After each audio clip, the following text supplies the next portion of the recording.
रायगड जिल्ह्यातील महत्त्वाच्या 10 नगर परिषदांच्या निवडणुकीचा प्रचार आता अंतिम टप्प्यात आला असला तरी या प्रचाराकडे राज्यातील स्टार प्रचारकांनी अक्षरशः पाठ फिरवली आहे। मुख्यमंत्री, उपमुख्यमंत्री किंवा प्रमुख पक्षांचे मोठे नेते जिल्ह्यात फिरकले नसल्यामुळे सर्व प्रचाराची धुरा स्थानिक नेत्यांच्या खांद्यावर पडली आहे। जिल्ह्यात खोपोली, अलिबाग, महाड, रोहा, पेण अशा 10 पालिकांसाठी निवडणूक होत आहे।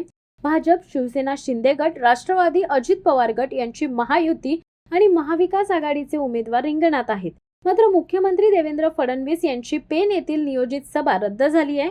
उपमुख्यमंत्री एकनाथ शिंदे हे महाडमध्ये येणार होते, पण त्यांचाही दौरा अद्याप झालेला नाहीये। एखाद दुसरा अपवाद वगळता राज्यातील कोणताही मोठा नेता जिल्ह्याच्या प्रचारात फिरकलेला नाही। यामुळे महायुती असो व महाविकास आघाडी दोन्हीकडील बड्या नेत्यांनी रायगडच्या निवडणुकीला गांभीर्याने घेतले नसल्याचे चित्र आहे। स्टार प्रचारक फिरकले नसल्यामुळे स्थानिक खासदार आमदारांना सर्व 10 पालिकांचा प्रचार सांभाळावा लागत आहे। त्यामुळे त्यांना जिल्हाबाहेर जाणे शक्य होत नाहीये। जाहीर सभांपेक्षा उमेदवार घरोघरी आणि दारोदारी जाऊन मतदारांना भेटण्यावर अधिक भर देत आहेत। निवडणूक आयोगाने प्रचाराचा कालावधी 1 दिवसाने वाढवलाय, त्यामुळे आता अखेरचा दिवस 1 डिसेंबर शिल्लक आहे।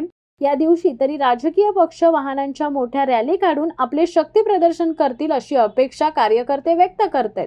सध्या अनेक ठिकाणी सोयीनुसार युत्या आघाड्या झाल्याने काही पालिकांमध्ये घटक पक्ष एकमेकांविरोधात उभे ठाकले आहेत, ज्यामुळे प्रचाराची धार वाढते। पण बड्या नेत्यांची अनुपस्थिती रायगडच्या राजकीय वर्तुळात आता चर्चेचा विषय बनली आहे।